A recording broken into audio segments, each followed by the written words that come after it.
Hey everyone, and welcome to episode 12 of Death Space Filling the Void. Jamie, Ollie, and I are back here in Charleston, South Carolina after visiting some family up in New York, some friends. We did a beach weekend out in Montauk, which is a beach at the end of Long Island. Just incredible. Eating seafood, laying in the beach, seeing friends. Oh my gosh. It's amazing how much a little vacation can help you reset your thinking, get out of things that are stressing you, or get away from them for a little bit. And it also gives you the perspective to step outside of your processes. I'm working full time and working on 2 podcasts. Just trying to step outside of that process and make the podcast better and ways for me to juggle it, everything I want to do a little bit better. So yeah, just amazing. Not to mention how being vaccinated and now seeing people, it's just so much less stressful. Oh my gosh. Throughout most of the pandemic, when you would see somebody in a backyard or you're just nervous going to the grocery store or getting gas or doctor's visits. It's just, everything was a lot. You didn't realize how high, at least my level of stress was over little things. Do I have the virus? Am I going to give it to somebody? Am I being selfish by seeing a friend in a backyard? It's just nice to remove that or vaccinate that anxiety away. Well, yeah, I'm feeling good. I'm feeling rested and ready to get back to Charleston and doing some fun stuff down here. For today's episode, we have my friend Mike Sause. Mike is an incredibly hilarious comedian and actor. He was doing a show called Drunk Shakespeare, an off-Broadway show, which was hilarious. I'm not sure if they're going back to it now that the world's going back to normal. He's a huge Cincinnati sports fan. God bless him. And he's an extremely talented improviser. We did a bunch of improv shows with him, including one show called Sauce and Jones that was arguably the most bizarre thing I've ever put on a stage. You'll hear us talk about it. But Mike lost his mother right around the time where college was ending for him, and he was going off on his own. Still a young man. It's amazing how much that loss shaped his future. Of course, not looking for his mother to die, but that propelled him to taking different steps in his life. A lot of people in this podcast have talked about how loss and grief has transformed them in many ways, and Mike is an incredible example of that. Mike also hit me with an incredible quote that I wasn't expecting, and I still think about. I don't want to spoil it because you can pretty much hear me experience the quote in real time in the episode. Real quick before we get to the interview, if you're liking the show, please remember to rate and review it, and to also check the show out on Facebook, Instagram, Twitter, or YouTube. And YouTube. I don't know why I say or and. Let's get over to Mr. Michael Sause. Thank you so much for listening, and enjoy. Now joining me, I have actor Mike Sause. We used to do 2 improv together under the name Sauce and Jones, and probably one of the strangest shows I ever did in my improv career. Mike, thanks so much for coming on to talk to me. Yeah, it's a pleasure. And ditto on the weirdest improv show. Legit, the only improv show where I've woken up the next morning aching because of the wrestling that we did. Right. For people who don't know, there was quite a bit of wrestling. The premise of the show was like there was a wig that we both wanted to wear because it was a metaphor for success in like acting and showmanship. And that's how we would transition in and out of scenes. But it would devolve into just an all-out wrestling match. Seriously. We're here to talk about the loss of your mom. I was wondering if you can tell me a little bit about her. Yeah, my mom was born in 1959. She was a nurse. Before she died, she was a certified occupational health nurse, registered nurse at the Ford Motor Company truck transmission plant in Sharonville, Ohio, which is just outside of Cincinnati. And she had been with Ford for, I don't know exactly how long, but it was definitely like 10 years or something like that. And she had also been their union rep for the nurses for a few years. Does Ford employ a lot of nurses? Not a ton. I mean, there were maybe like 6 nurses, a couple per shift. But, when it's, you're a factory plant, so, you got guys coming in who just accidentally cut themselves or cut something off. Or Right. she had a guy one night came into the nurse's station and just collapsed of a heart attack. Oh my God. Yeah, just, you can imagine, like, I mean, it's definitely interesting.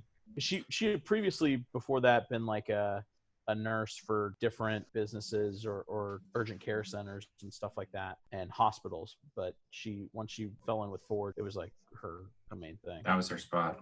Yeah. That sounds like a very interesting job. A lot of nothing until there's certainly something, right? Like just a heaviness to it. Yeah. And she would work, usually she was working like second or third shift.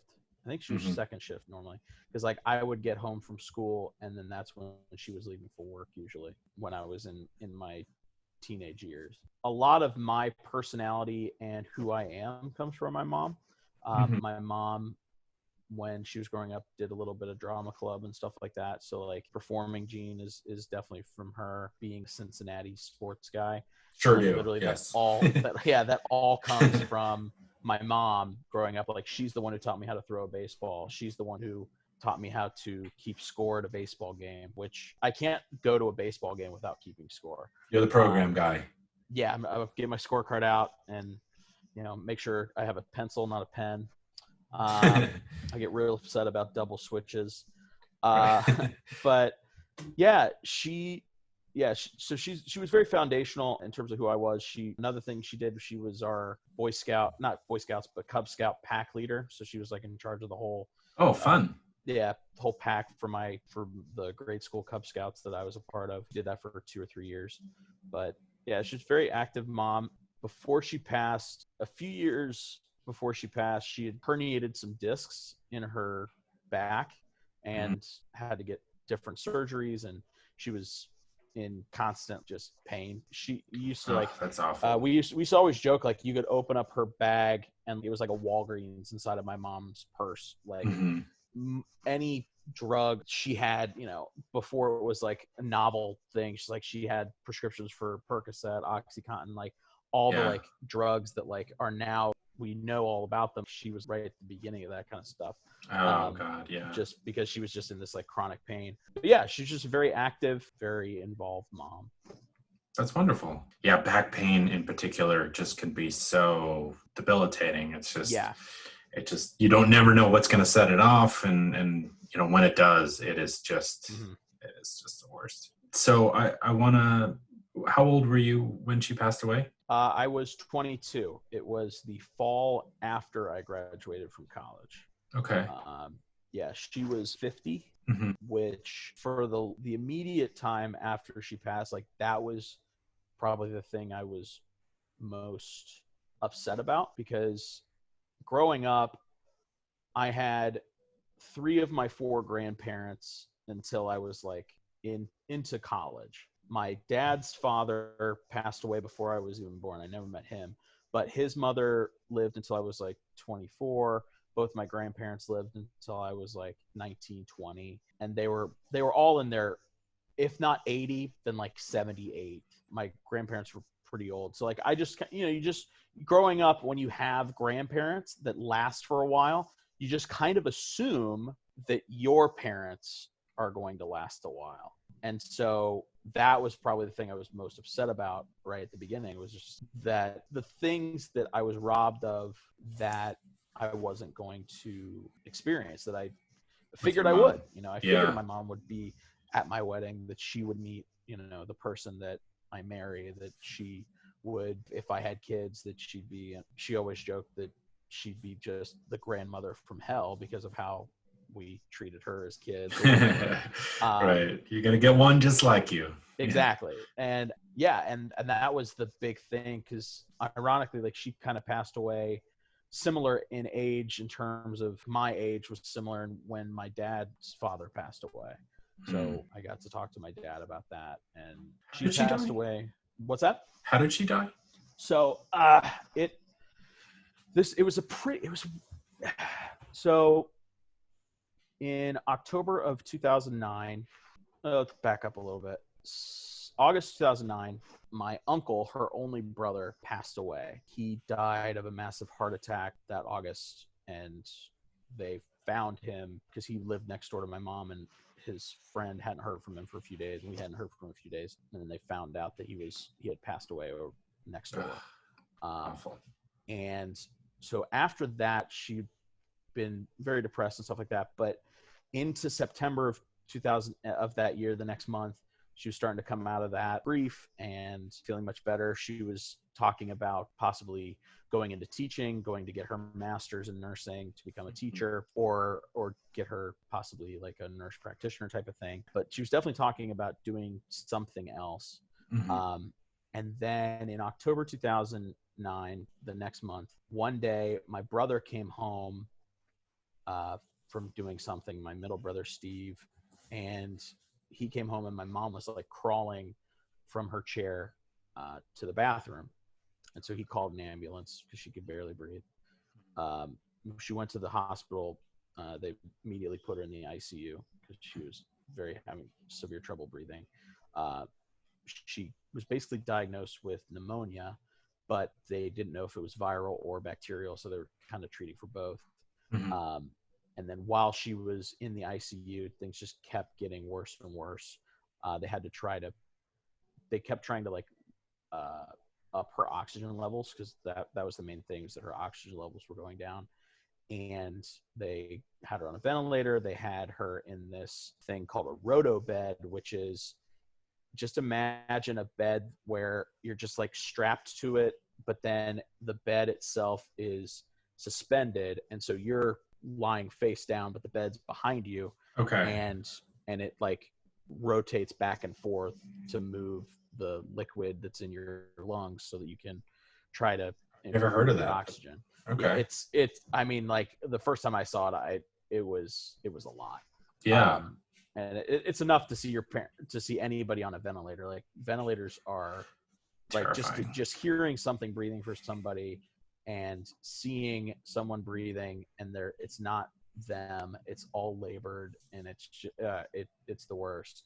It's mechanical looking too. Yeah, in that, like, and you can hear it, and especially when like you've got pneumonia too, where there's like all this like liquid in the lungs, and you can hear the like gargling from the breath. It's terrible. And it just kept getting worse and worse and worse. And basically within like a month of her getting into the ICU, she had passed away November 14th, 2009. And they also talked about that she had it was like during the swine flu thing too.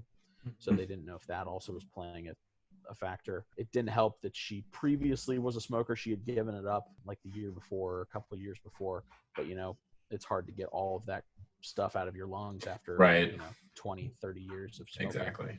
Because she had there have been times where she would like quit for a few years and then come back and blah, blah. But it seems like there's like a little bit of like uncertainty, like a combination. It's like pneumonia, but also like could be swine flu, and maybe she wasn't taking care of herself because she was not feeling herself. And wow, that's a lot of different things to take on. What was that month like when she was in the hospital?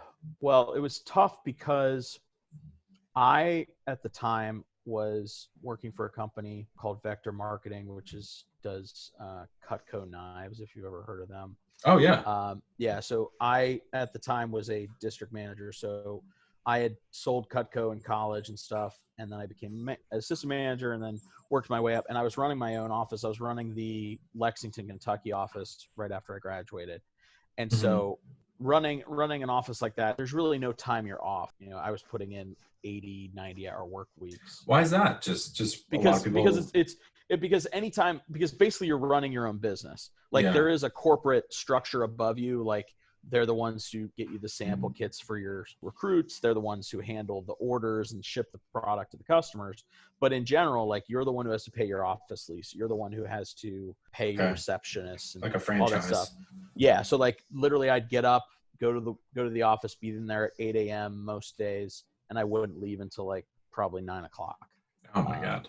That's like Monday through Friday. And then like weekends was a little bit better, but like in general, you're still putting in, and then you're also always available via your phone for representatives who just finished the appointment and they need to let you know what happened, if they sold anything, if they didn't sell anything, so you can keep track of that. So it was a lot. And so like that summer I'd done really well. We had a very successful office. I was very excited, feeling good about everything. And then like once my uncle passed away, I went home for like a week, and then this fall didn't start off that great. And so that month of my mom being in the hospital, like I would be up there for a few days. Like Cincinnati's only like 60, 70 miles north of Lexington. So I was definitely able to get back and forth. Yeah. But I wasn't able to fully spend X amount of nights in the hospital with her out. The last thing I remember us doing together where she was at all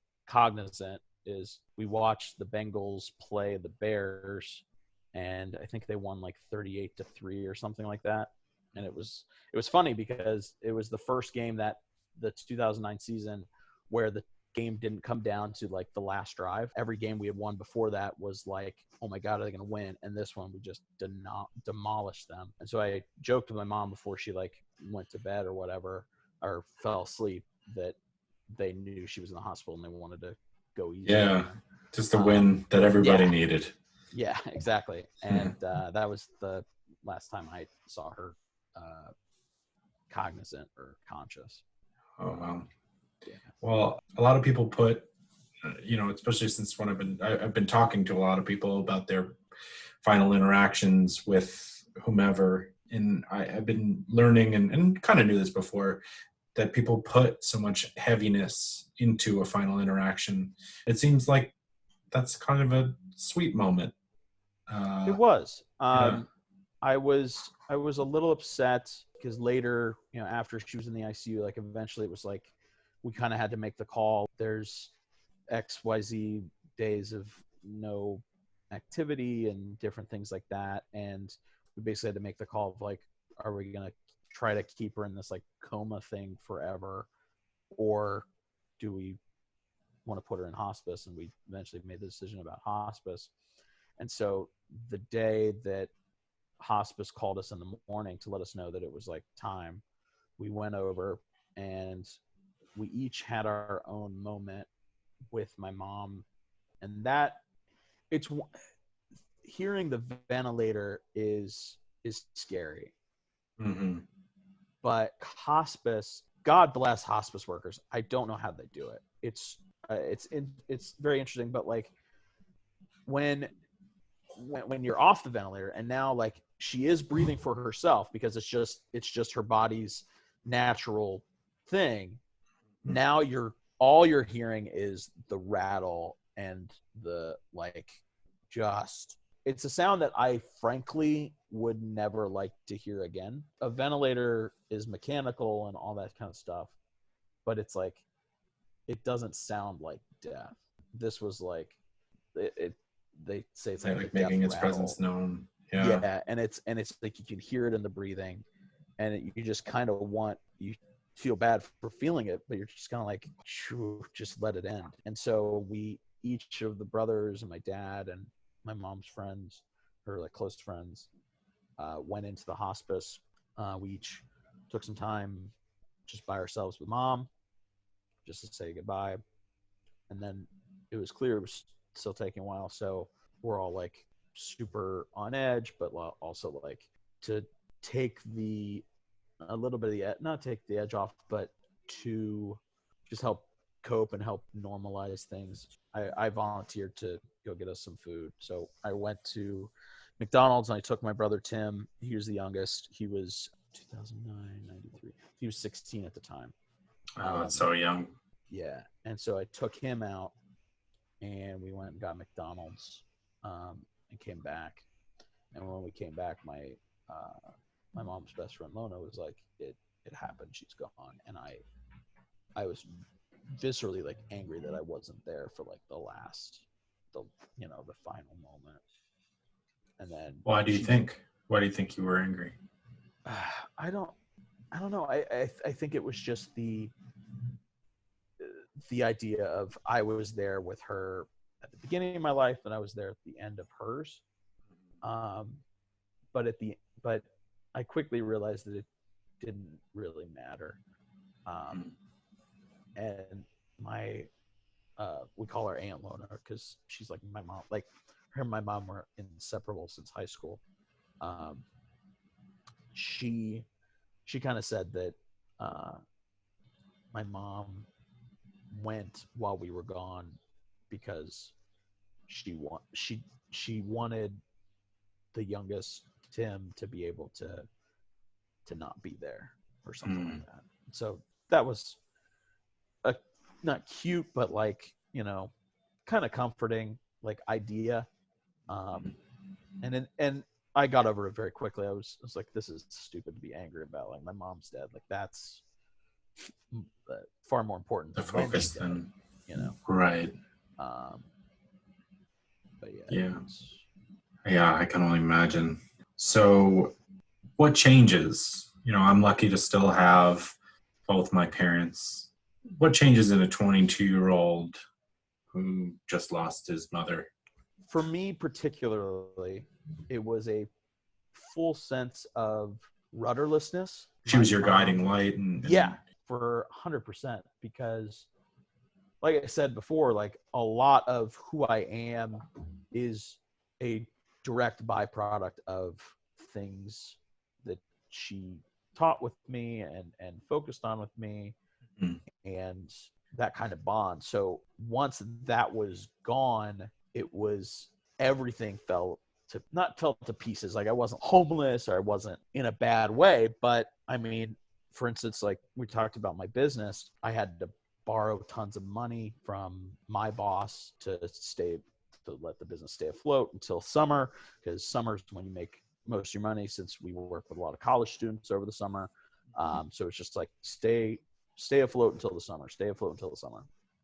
And then summer came and we did half the business we did the summer before. I just wasn't happy. I just for a while after that, it was just like every day was like something would remind me, and then I would have to stop and like have a cry. Yeah, let out the steam. Yeah, and like I'd had like my grandparents died, but it's like, when someone's in their 70s, like you expect it. I feel like you kind of guard your heart for it. You kind of prepare for it. Mm-hmm. But when it's somebody that you expect to have for another 20 years or another 30 years, it does that number on you. And so I was super not focused. I didn't really care. I tried to care about my business, but I just lost all sort of motivation, especially that next summer when shit started to hit the fan. And so what were people in your circle saying to you during this time period? They were definitely helping me. I had friends come down from Cincinnati to visit for a few weekends and go out and take care of me. I had like one of my best friends. He and his family were very close to my family, so he came down pretty frequently. And in general, I definitely was becoming closer to my dad, because growing up, like I said, I mean, I'm very much my mother's son. My father and I are pretty different, but not totally different. He's much more like, for lack of a better term, he's like a computer geek nerd, and that's just not who I am. But we kind of bonded over that, and we definitely had a closer relationship because there wasn't that person that I would talk to as much. So we were definitely talking more. My brothers and I were leaning on each other more than we had before.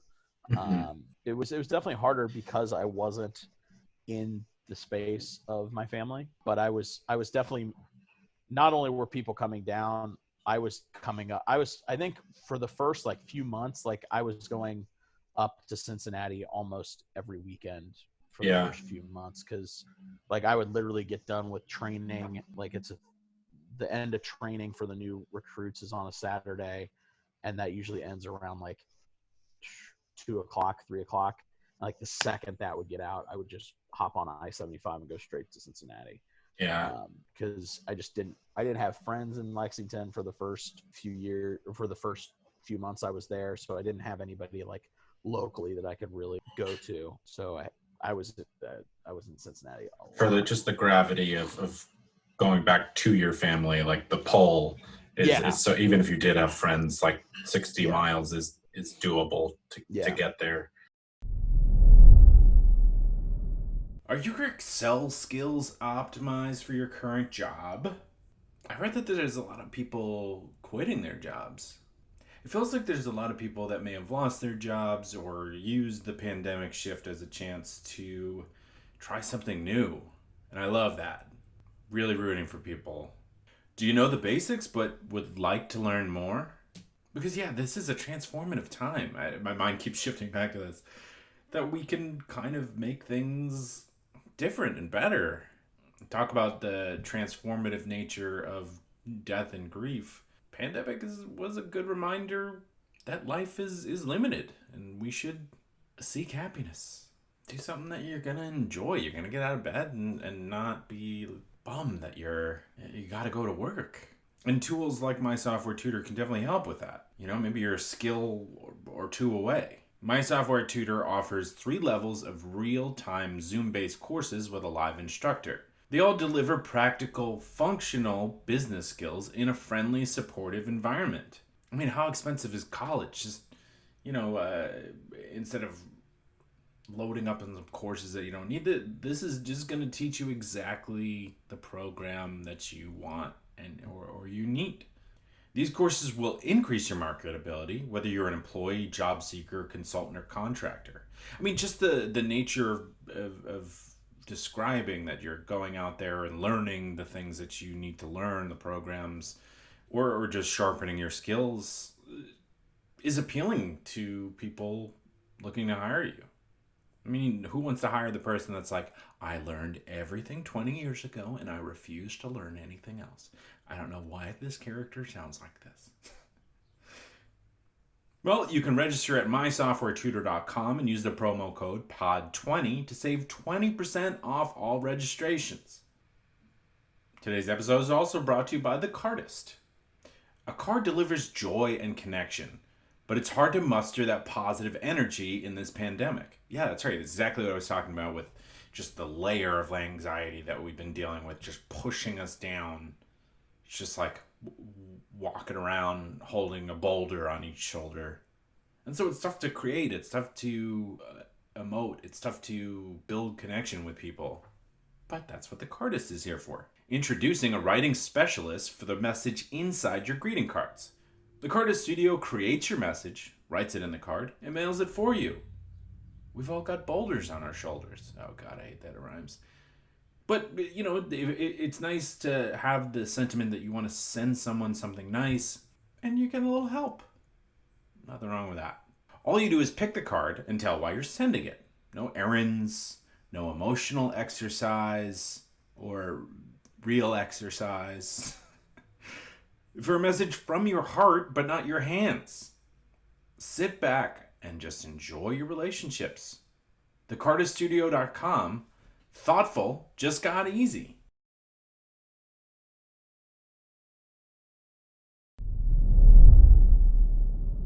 You had stopped caring about your business, and obviously you ended up moving to New York. So yeah, I'm wondering what happened.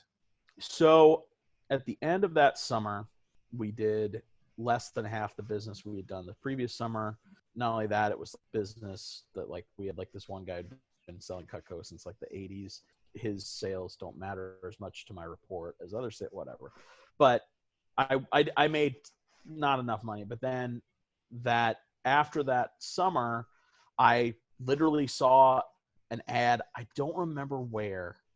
I don't know if it was Facebook or I don't remember where, but I saw there was an improv troupe in Lexington.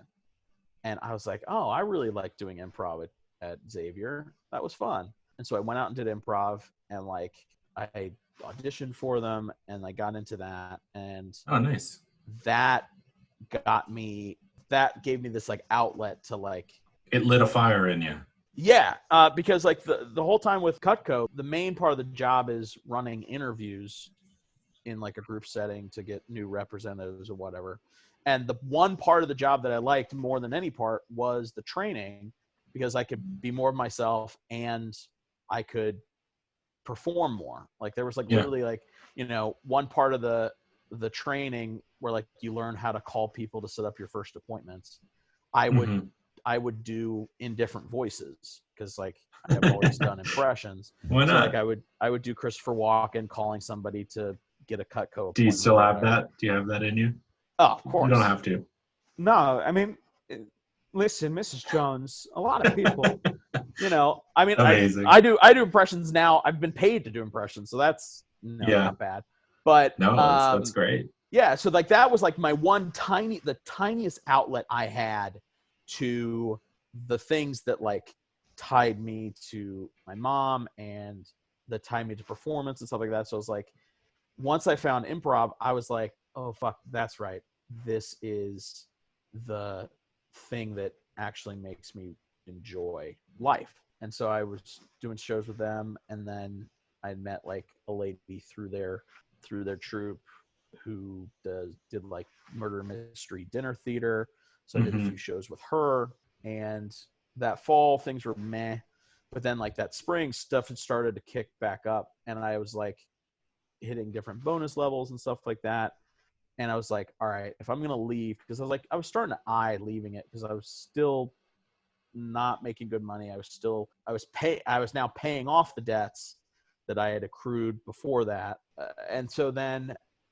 And improv's going well at this point. It was going well. Like I literally like, I mean, it's not like it was paying a bunch, but hey, it paid more than most of my gigs in New York City. Yeah, I was gonna say improv and like, a lot of money. No, I don't know. Literally like we had our first show at this bar in downtown Lexington, and like my dad and brothers came, and like we had like, I don't know, like 20 to 30 people in the audience. And at the end of the night, the main guy who runs the team comes up to me with an envelope, and it goes, "Here's your cut." I go, "What? What now? We get paid for this?" He's like, "Yeah, we charge money for people to watch the show in the area, and we get a cut of the bar proceeds or whatever." That's great. So it was like $18 or something. Hey. And I was like, "Oh shit!" I was like, Yeah. "I'm a professional improviser." And then I went to New York and became a amateur, even though I've got more experience in New York. Right. But so like that like excited me again, and that spring when things were starting to go well again, and I basically could have like stayed with it, and probably things would go a little bit better.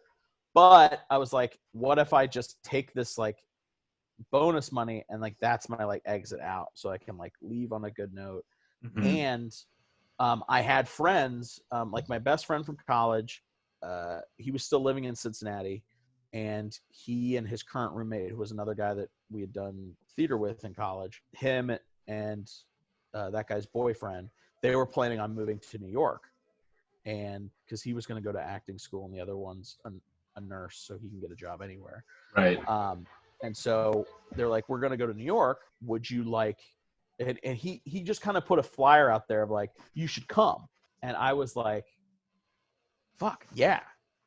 And I decided that I was done with Cutco and that I would just move to the city with these 3 other guys. And that's what got me here. And so like, it's interesting to me when I think back on it, because on the one hand, it absolutely sucks that my mom died.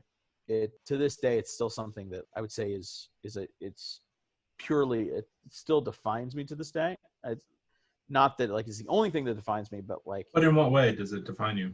I think that it just defines me as like, I know that that how I carry myself. Like I know that I'm supposed that, growing up that you're supposed to be a good representation of your parents and your upbringing. But I think that by doing work in New York and by focusing on performance and focusing on the biggest things that she encouraged me on, that's kind of my way of keeping her memory alive. Because like if I make a joke, like if I'm doing an improv show or I'm doing Drunk Shakespeare and I make like a very like or I'm with my friends and I make a very specific dark joke, I know that like that like sense of humor and a lot of my sense of humor, regardless of dark humor or not, all comes from her. And so when people laugh at me being a fool, there's this extra little thing for me. It's like it's kind of just I am doing that as a homage to her memory and that's wonderful. Who she was. Yeah. Wow. And you were saying it's obviously unfortunately your mom passed away, right? But in a sense, I'm trying to help you pick up. But oddly, without it, I don't know if I am performing. Wow. I don't know if I would have taken that line. If it doesn't happen, who's to say that things with Cutco don't go better?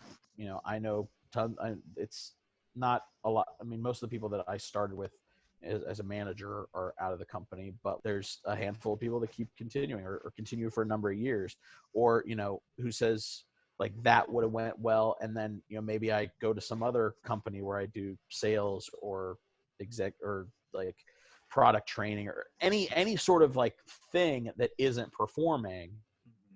I don't know if I'd be here in New York right now, like literally sitting, like there's times when I'm like cooking dinner I'm cooking, like my girlfriend's vegetarian. And like a couple of times during quarantine, I've been cooking a meal that I've never made before that is fully vegetarian. And then I'll have this like little moment of I'm in New York cooking a vegetarian meal for my vegetarian girlfriend. If you would have told me that when I was 18, I would have been like, you're out of your mind. Like, number one, I'd been to New York once and I hated it when I came here. Oh, no. And it was mostly because I was only in Times Square. And right. Like, it's the worst place on That's earth. Most people that only come here experience that. Exactly. And like growing up, I always, vegetarians are so pretentious and all this stuff. Like, and now like half my diet is a vegetarian diet. So nice. It's ironic to me in the extreme that for my life to be where it is now, that a big catalyst in that is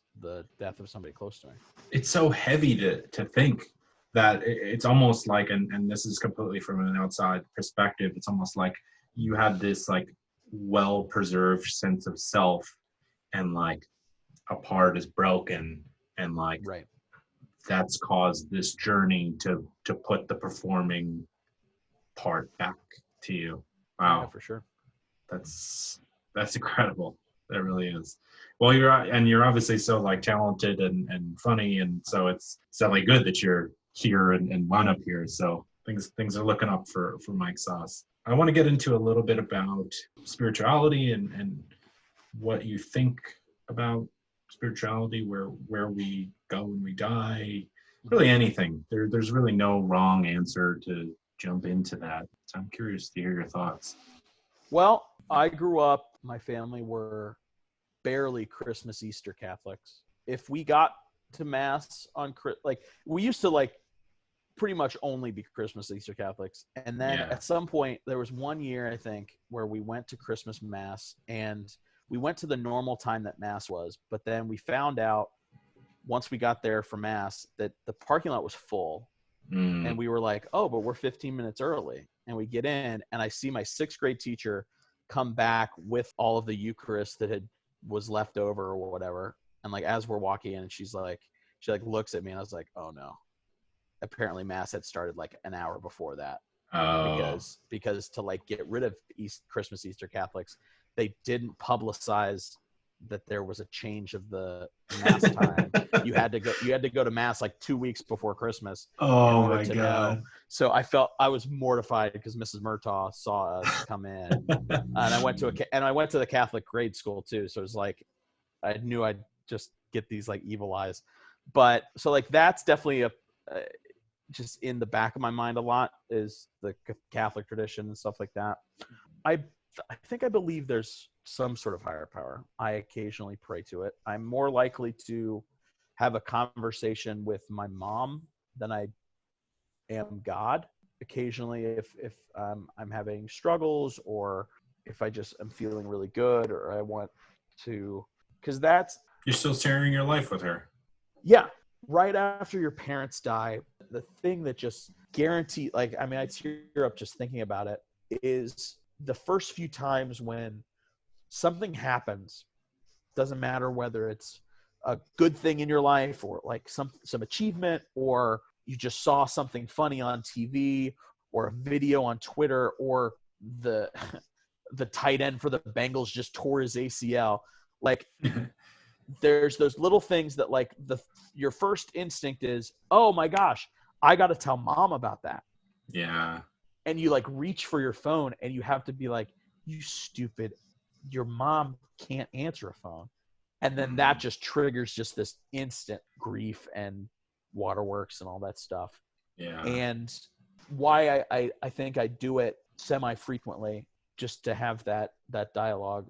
We used to joke at our grandmother on my mom's side, her and her husband, or my grandfather, had a pool in their backyard, in-ground pool. And we would go there during the summer when we were kids almost every day to swim. And yeah, that sounds amazing.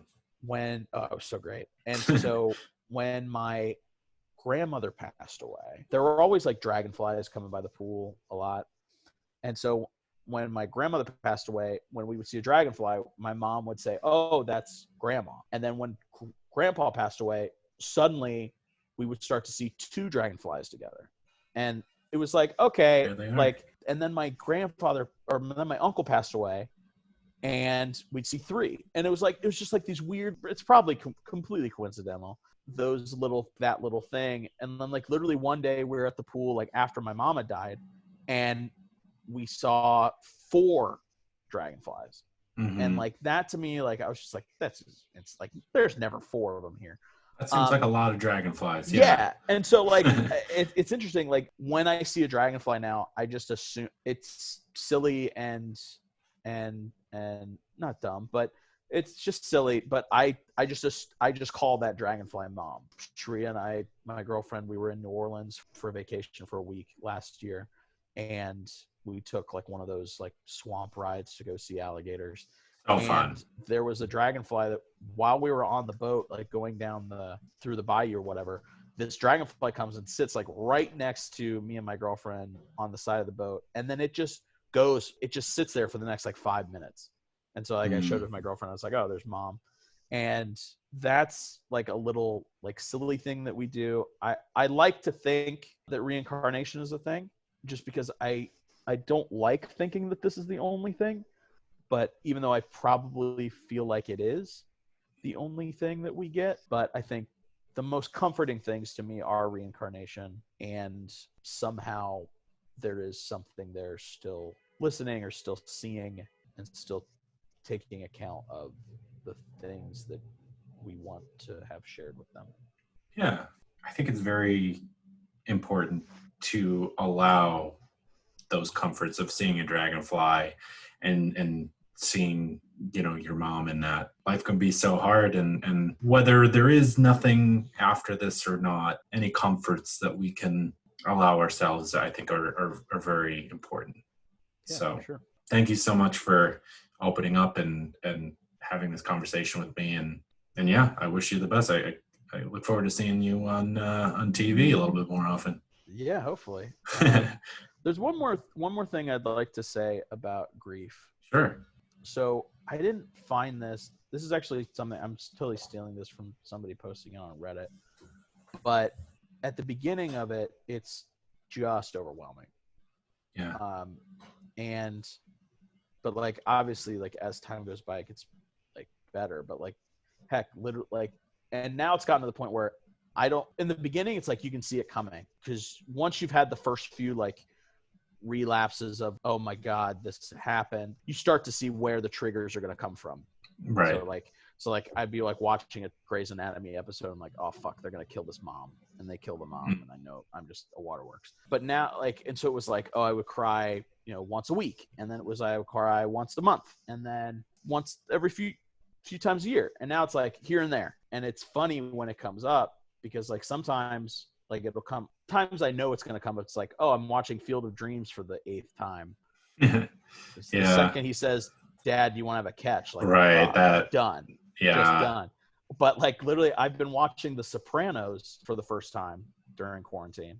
Oh, nice. Yeah. And so Tony's, spoiler alert, it's season 6, Tony's in the hospital and he's on a ventilator, and I could hear it, and like I'm watching it by myself last night in the dark, and like I was like, oh shit.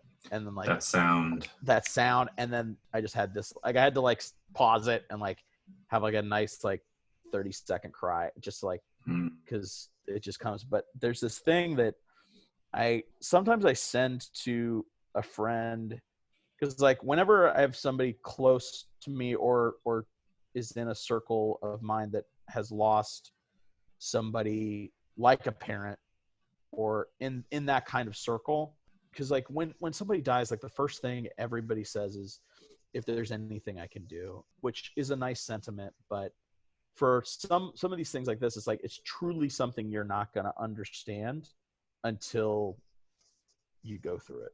Like there's really nothing to prepare you for the loss of a parent, or particularly God forbid if you're a parent who loses their child. Like I can't like that. Just like anytime I see anything where like a parent loses their child, it just kills me. Yeah. But this was like years after my mom had passed. I was reading Reddit one day, and somebody was talking about grief, and they were like, there was this post that described grief, and like I read it, and like every time somebody goes through something, I kind of just clip it, and I let them know like, hey, this is what it's going to be like. And so it's this guy, old guy, I don't know what he was, but this is what he says on grief. It's a Reddit post by Gary Sully, 1986 or something, or maybe it was originally by G Snow on Reddit. I don't know. Reddit is obviously a terrible place a lot of the time, but they do have some gems from time to time. But the thread was just, my friend just died, I don't know what to do. And this guy says, all right, here goes. I'm old. What that means is I've survived so far. A lot of people I've known and loved have gone. I've lost friends, best friends. I wish you could say that you get used to people dying. I never did. I don't want to. It tears a hole through me whenever somebody I love dies, no matter the circumstances. But I don't want it to not matter. I don't want it to be something that just passes. My scars are testament to the love and relationship that I've had for and with that person. If the scar is deep, so is the love. So be it. Scars a testament to a life.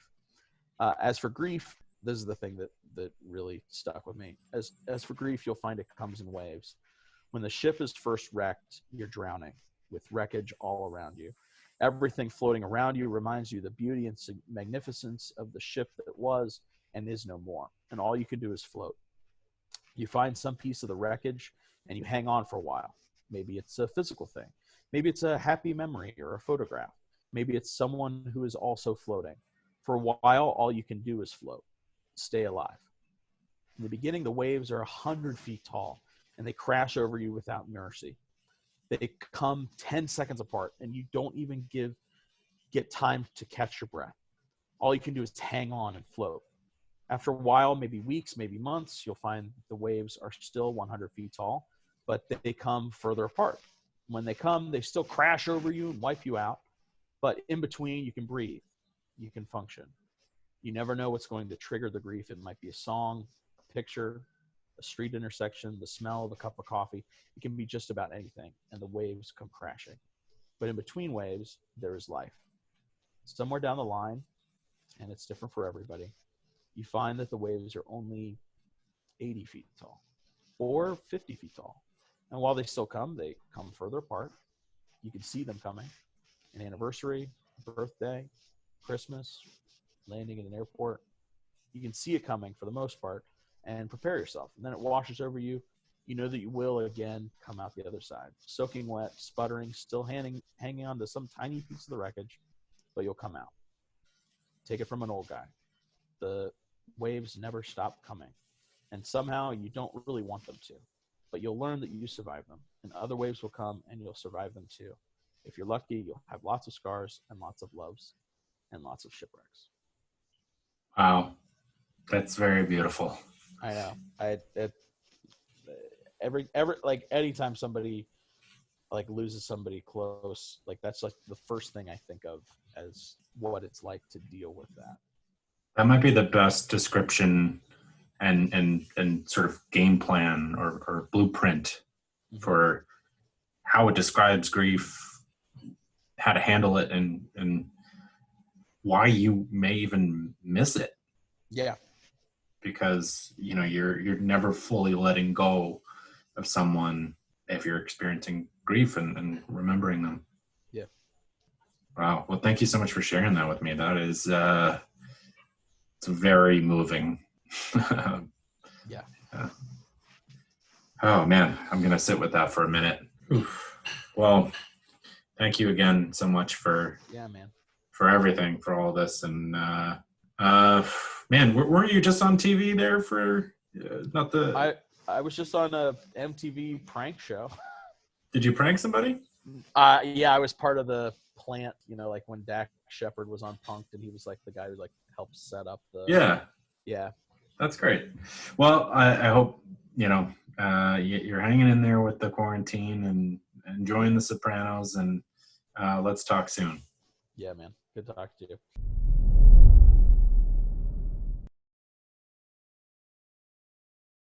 It's so beautifully written and so spot on and true. It'll space out, the waves of grief, but you're never leaving the beach, so to speak, right? The waves are going to keep coming, and sometimes you may have your back turned and not realize it, and it could hurt, just like turning your back on the ocean and getting smacked down by a wave. Thank you so much to Michael Sause, and thank you for that quote and for being so open. We're going to be, I'm sure we're going to be seeing a lot more of Mike on TV. And for everyone listening, I want to mention my other podcast, That Gives Me Anxiety. You can check that out. The second season is going to come out once season 2 of Death Space Filling the Void finishes up. I'm excited for that second season and sad that Death Space is finishing season 2. I recorded all of these episodes during the pandemic, most of them in Brooklyn, in the one bedroom that Jamie and I were living in. And so there's a lot of emotion tied to it. So yeah, give That Gives Me Anxiety a check or check it out. I'd also be curious to hear if you guys have any quotes that have helped you. Sometimes quotes can be a little bit cheesy, but other times it can be incredibly powerful. So I'd love to see quotes that have helped you in times of need. And then hopefully we can share them and help each other out. Well, thank you so much for listening. As always, have a great week, and I'll talk to you next Thursday.